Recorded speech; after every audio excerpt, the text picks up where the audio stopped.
एक बार श्री कृष्ण और अर्जुन भ्रमण पर निकले तो उन्होंने मार्ग में एक निर्धन ब्राह्मण को भिक्षा मांगते देखा। अर्जुन को उस पर दया आ गई और उन्होंने उस ब्राह्मण को स्वर्ण मुद्राओं से भरी एक पोटली दे दी, जिसे पाकर ब्राह्मण प्रसन्नता पूर्वक अपने सुखद भविष्य के सुंदर स्वप्न देखता हुआ घर लौट चला। किंतु उसका दुर्भाग्य उसके साथ चल रहा था। राह में एक लुटेरे ने उससे वो पोटली छीन ली। ब्राह्मण दुखी होकर फिर से भिक्षावृत्ति में लग गया। अगले दिन फिर अर्जुन की दृष्टि जब उस ब्राह्मण पर पड़ी तो उन्होंने उससे इसका कारण पूछा। ब्राह्मण ने सारा विवरण अर्जुन को बता दिया। ब्राह्मण की व्यथा सुनकर अर्जुन को फिर से उस पर दया आ गई। अर्जुन ने विचार किया और इस बार उन्होंने ब्राह्मण को एक मूल्यवान माणिक दिया। ब्राह्मण उसे लेकर घर पहुंचा। उसके घर में एक पुराना घड़ा था जो बहुत समय से प्रयोग नहीं किया गया था। ब्राह्मण ने चोरी होने के भय से माणिक उस घड़े में छुपा दिया, किंतु उसका दुर्भाग्य, दिन भर का थका हारा होने के कारण उसे नींद आ गई। इस बीच ब्राह्मण की स्त्री नदी में जल लेने चली गई, किंतु मार्ग में ही उसका घड़ा टूट गया। उसने सोचा, घर में जो पुराना घड़ा पड़ा है उसे ले आती हूँ। ऐसा विचार कर वह घर लौटी और उस पुराने घड़े को लेकर चली गई। और जैसे ही उसने घड़े को नदी में डुबोया, वह माणिक भी जल की धारा के साथ बह गया। ब्राह्मण को जब ये बात पता चली तो अपने भाग्य को कोसता हुआ वह फिर भिक्षावृत्ति में लग गया। अर्जुन और श्री कृष्ण ने जब फिर उसे इस दरिद्र अवस्था में देखा तो जाकर उसका कारण पूछा। सारा वृतांत सुनकर अर्जुन को बड़ी हताशा हुई और मन ही मन सोचने लगे, इस अभागे ब्राह्मण के जीवन में कभी सुख नहीं आ सकता। अब यहाँ से प्रभु की लीला प्रारंभ हुई। उन्होंने उस ब्राह्मण को 2 पैसे दान में दिए।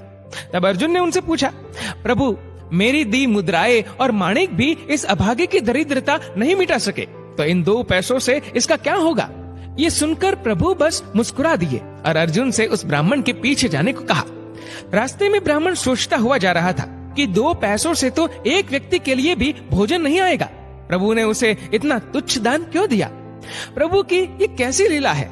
ऐसा विचार करता हुआ वह चला जा रहा था। उसकी दृष्टि एक मछुआरे पर पड़ी। उसने देखा कि मछुआरे के जाल में एक मछली फंसी है और वह छूटने के लिए तड़प रही है। ब्राह्मण को उस मछली पर दया आ गई। उसने सोचा, इन 2 पैसों से पेट की आग तो बुझेगी नहीं, क्यों ना इस मछली के प्राण ही बचा लिए जाए। ये सोचकर उसने 2 पैसों में उस मछली का सौदा कर लिया और मछली को अपने कमंडल में डाल लिया। कमंडल में जल भरा और मछली को नदी में छोड़ने चल पड़ा। तभी मछली के मुख से कुछ निकला। उस निर्धन ब्राह्मण ने देखा, वह वही माणिक था जो उसने घड़े में छुपाया था। ब्राह्मण प्रसन्नता के मारे चिल्लाने लगा, मिल गया, मिल गया। तभी भाग्यवश वह लुटेरा भी वहां से गुजर रहा था जिसने ब्राह्मण की मुद्राएं लुटी थी। उसने ब्राह्मण को चिल्लाते हुए सुना, मिल गया, मिल गया। लुटेरा भयभीत हो गया। उसने सोचा कि ब्राह्मण उसे पहचान गया है और इसीलिए चिल्ला रहा है। अब जाकर राज दरबार में उसकी शिकायत करेगा। इससे डरकर वह ब्राह्मण से रोते हुए क्षमा मांगने लगा और उससे लूटी हुई सारी मुद्राएं भी उसे वापस कर दी। ये देख अर्जुन प्रभु के आगे नतमस्तक हुए बिना नहीं रह सके। अर्जुन बोले, प्रभु, ये कैसी लीला है? जो कार्य थैली भर स्वर्ण मुद्राएं और मूल्यवान माणिक नहीं कर सका, वह आपके 2 पैसों ने कर दिखाया। श्री कृष्ण ने कहा, अर्जुन, ये अपनी सोच का अंतर है। जब तुमने उस निर्धन को थैली भर स्वर्ण मुद्राएं और मूल्यवान माणिक दिया, तब उसने मात्र अपने सुख के विषय में सोचा, किंतु जब मैंने उसको 2 पैसे दिए तब उसने दूसरे के दुख के विषय में सोचा। इसलिए हे अर्जुन, सत्य तो ये है कि जब आप दूसरों के दुख के विषय में सोचते हैं, जब आप दूसरे का भला कर रहे होते हैं, तब आप ईश्वर का कार्य कर रहे होते हैं और तब ईश्वर आपके साथ होते हैं।